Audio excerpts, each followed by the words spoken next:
Hey, today I'll be talking about Claude and just trying to explain it to someone who has never heard about it and my experience with it. So Claude is a sort of a new idea that came out in the tech space, the AI space, a while ago, a few months back.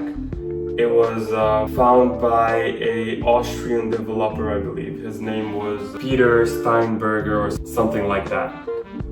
I don't remember it perfectly because I'm trying to make more of a raw video where I can explain it to someone who has not heard about it in a way where it doesn't sound too techy so that everyone can get it. So basically this one Austrian developer, Peter Steinberger, I hope I'm pronouncing his name right, but his name is Peter, that's for sure, and he is Austrian.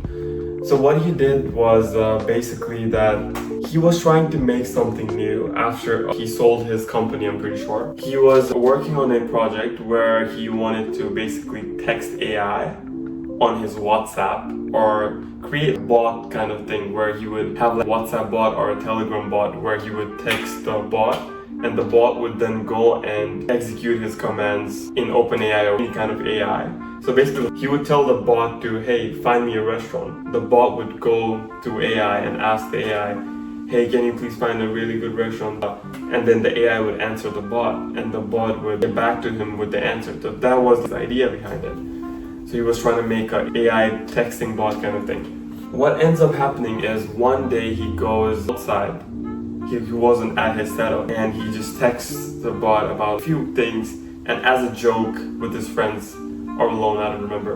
But as a joke, he voice records his text. You know how on WhatsApp you can voice record? So he was just acting like he's talking to his friend. He sends a voice recording of a simple task. And to his surprise, he should have gotten an error because he's never coded this before. He's never told the freaking bot to go ahead and do some things for him, right? So it should have never happened. But what ends up happening is that he sees a little WhatsApp animation that you can see when the person you're talking to is typing. And he gets mesmerized. He gets very surprised, obviously, because he hasn't made this feature yet. And he gets a reply from the WhatsApp. He completely is like, whoa, what the fuck just happened? And he asked the AI. One really good thing about AI is that AI will tell you exactly what happened and how he did it. I'm referring to AI as a person. But the AI gets back to him and answers his question. He asks the AI, how did you do this? I've never developed this. You shouldn't be able to answer my voice recordings. The AI then goes and tells him that I know that we couldn't do that. I looked online what else I could do. I found that I needed to have some feature or some tool to convert your voices into text. So this AI just found this online that it needed to do that. And then it came back to his machine. And then the AI installed the tool, integrated it in the machine, used the tool and analyzed his voice and got back to him with an answer. All of this in 7 seconds, like 7 or so. I don't remember exactly, but I'm pretty sure it was 7 seconds. And he was just blown away. And then he understood that we are finally out of an era where AI just receives prompts and does stuff for you, but more than that, it's autonomous. It does stuff for you on its own. So then he sort of got into Claude. That's the idea. That's the main video that I was going to talk about. Is OpenClaw. That's what it's named currently, I believe. But the whole idea was that you install for lack of a better way to explain it, you install AI on a machine and let it run. And you talk to the machine through WhatsApp or Telegram or whatever you're using. So that was the whole idea. I'm getting too hot, so I'm only gonna open this, but that was the whole idea behind it.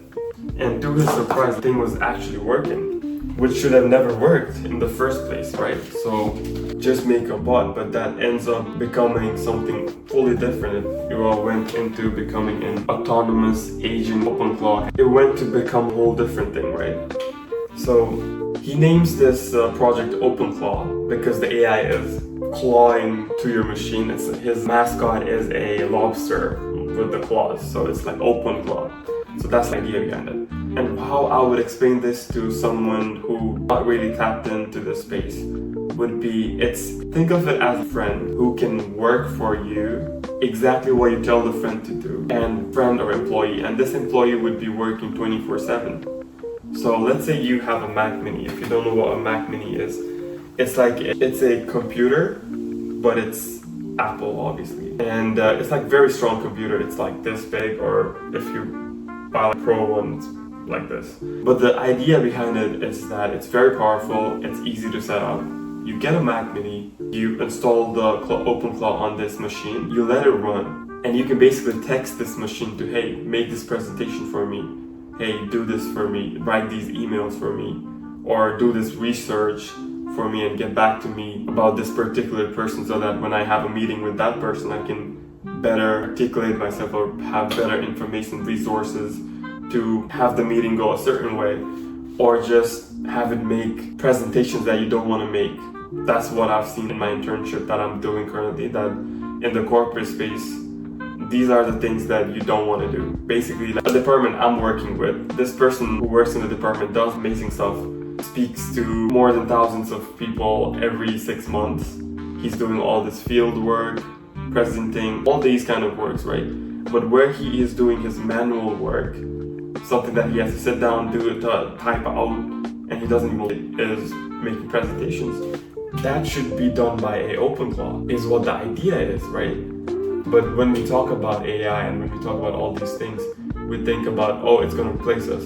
It should replace the menial work. It should never replace humans. It should never replace the human touches. What I like to talk about, this is the first video coming back, I'm talking about this AI stuff, but that's what I like to talk about in the real life presentations or meetings that I have. Which is why I'm making this video, so that I can direct people to, hey, I have this video on here explaining about what OpenClaw is, so that people are more knowledgeable, people are more aware about what things are, right? So again, coming back to OpenClaw, it's basically something that you run in a machine and you text it to do certain stuff, and it does it for you basically. That's the idea behind it. Now the next step now like the upcoming things that I'm going to speak about is more for a deeper look into it. So I had OpenClaw, I installed it a month ago, I would say. I'm not using it currently, but I just wanted to take a look into it and just play around with it. So if you're just getting started, you just want to try it out, you don't really have to get a Mac Mini. You could use something that's called a VPS, a virtual system. So what you do is you rent out a cloud-based, so someone out there in the world has a PC, or a corporation has a PC that they don't use, so they put it up on the cloud, so that people who want to access the computer but don't want to have the hardware can use it. So you can rent out these computers through things like Hostinger or those kind of websites. Hostinger is the one that I use, that I prefer. So you could go to VPS, you go to Hostinger, get a VPS, and set up an OpenClaw there. And then you could link that OpenClaw to your WhatsApp, to your Telegram, whatever you want to use, and moving forward, you can just text it and it will do stuff for you. That's how you can use it. If you really want to download one, or if you really want to set up one VPS, how I would do it is Hostinger, set up a VPS. It's very simple in Hostinger because they know that a lot of people are using it for OpenClaw these days, so they have one-click integration or whatnot. It's very easy, super simple.